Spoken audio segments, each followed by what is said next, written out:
Vincent White grew up in South Richmond, raised by his mother and a father who was in jail more than he wasn't. At 16, Vincent learned that that man was not his real father, and the search began for his biological dad with just one piece of information: a name. 10 years later, the two did eventually meet, that man not even knowing that he had a son. Their story became the basis for Vincent's memoir, Finding Chris, My Father. And that book is now a stage play that you can see performed tomorrow at the Henrico Theater. We're pleased to welcome Vincent White and his father, Chris Anderson, here to Virginia this morning. Good morning to both of you. Good morning. It's been interesting to watch the two of you interact, because you two kind of are the best of friends now, aren't you, Vincent? Yes, we are. We've gotten very tight in a short amount of time. And but DNA is just remarkable, because we do everything alike: laugh, joke, tell stories. It's amazing. And how much of yourself do you see in your son? Oh God, I can see so much of me, him and me, and I mean, I was like, golly, I can't believe this. Genetics is something else. I mean, he's such an amazing kid. Vincent, this story began for you. You grew up in South Richmond. Life was a little bit of a struggle for you. And at 16, you learned that the man you thought was your father was not your father, and then you started looking for your dad. Tell us a little bit about that search. It's funny because it was a struggle, but I didn't notice the struggle at the time. Like, I still had a great childhood, great Christmases, everything like everybody else, but I just grew up fatherless. And the person that I thought was my father was in and out of jail, so I rarely saw him. So I had a strong mother, and I'm glad I had a strong mother and a grandmother backing me, but I didn't have a father. And every young man needs a father, every child needs a father. So it was rough. It's sad because the statistics are so high for fatherlessness that you're kind of used to seeing people with single parent households. So I didn't think it was anything different. But then I started to realize as I got older that my situation was a little bit different, because he was in jail. I thought he was in school when I was growing up. I was told he was in school, and I used to go visit him and, you know, got to interact with him and everything. So I thought he was in school. As I got older and came to the realization that he wasn't, that's when life started to get different then, because I started seeing things with a more mature mind and eye. And I started realizing that my situation was a little bit different. And Chris, you got drawn into this story kind of by accident. Yes. Vincent's mother was visiting at the hospital Yes. and ran into you after all these years. You had no idea that you even had a son. No, I was very shocked when she said, Chris. I said, oh my God, what's going on? She said, oh, I have a son, but you're 27 years old. I'm like, oh God. I was scared, I was shocked, I was surprised. I mean, golly. We sat down and talked, and I said, well, let's confirm this by DNA. And came out 99.99%. Yeah. What happened was she ran into him in a week before Christmas, so she didn't tell me right away. And she saved it for Christmas presents. Next week I'm opening Christmas presents like normal. My mom hands me this journal and says, read this on your own. I go upstairs and I read the journal, and she's apologizing for, you know, not telling me, you know, about him and things like that. And I read the part, she's like, but to God be the glory, I was able to run into your dad just visiting your grandma in the hospital last week.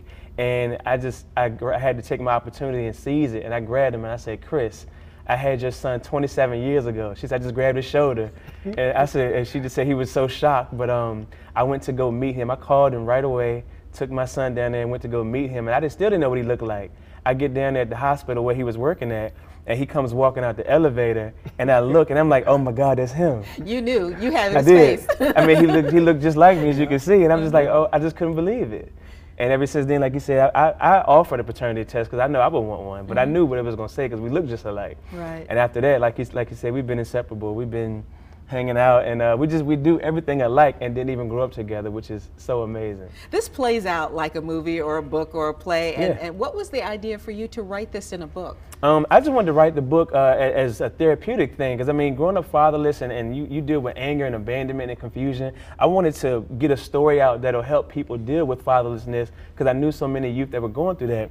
But I also wanted to write the story, so the book took off, and I started doing speaking engagements on fatherlessness and talking to kids at the Richmond Health District, the Mayor's Youth Academy. And then next thing you know, I met these two guys, Lamont Ferguson and Marlon Hargrave, and they said, I want to turn your book into a play. And I'm like, I didn't think they were serious, but we started, you know, creating a script and casting for it between the Tidewater area and here in Richmond. Next thing you know, we debuted it in Portsmouth in September 2013. Great response, but I wanted to bring it home to Richmond. That's where I'm from. So we had it November 17th at the Children's Theater of Virginia at Willow Lawn. We had a sold-out show. Yes. My dad was there, my mom was there. I acknowledged both of them, and it was amazing. And now we're talking about other shows out of state. We're talking about turning it into a movie, so I'm very excited. What are the lessons that people can learn from your story? Man, the lessons are, you know, a lot of people, adults that are parents, especially young adults, they make mistakes, and a lot of parents try to cover those mistakes up. Family secrets are heavy everywhere. It doesn't matter the race or age. And I think people need to be more truthful and honest about situations, about mistakes. Every mistake can be a learning tool and a lesson. That's number one. Number two, fatherlessness is a huge epidemic, especially African Americans. 1 out of every 4 child has dealt with a father not being in the home. We need to change that. These young males and young females need to be reared by a father and mother in the home. Even the mother's not and the father's not in the home, they still need to be there. So especially they need to be told about the fact that they have a child, and then given the opportunity to be there. And I'm glad my dad was the man, a stand-up man, and was able to step in after 27 years and still be in my life. He didn't have to, there wasn't no child support involved, none of that. So it shows the type of man he is, and I think it shows the type of man I am, because I chose to advocate for young adults and deal with fatherlessness. That's why I was able to bring on Henrico High School and partner with them, because I want to get the young adults to see that even though you might have a bad situation, you can turn it around for the good and now make a better change in life and educate others. That's what I'm going to do. Yeah, and some of the young folks from Henrico High School are here today. They're going to do a poem about fatherhood that's going to be a preamble to your show. Right, it's going to be an opening act, and I'm very excited. I reached out to Principal Monroe at Henrico High School, and I told him what my play was about. He's like, it's excellent, I'm on board, and we're a performing arts, school here, so we got some kids that can, bring some light to fatherlessness with an amazing poem. I met with them, and they were so amazing. I had to have them on board. They're going to open up the show with a poem dealing with fatherlessness, and it's very creative, and it's a great preamble, like you said, for the stage play at Henrico Theater. Well, Vincent White, Chris Anderson, thank you so much for sharing your story. It is an amazing story. I want to make sure you let everybody know we got these shirts here. So.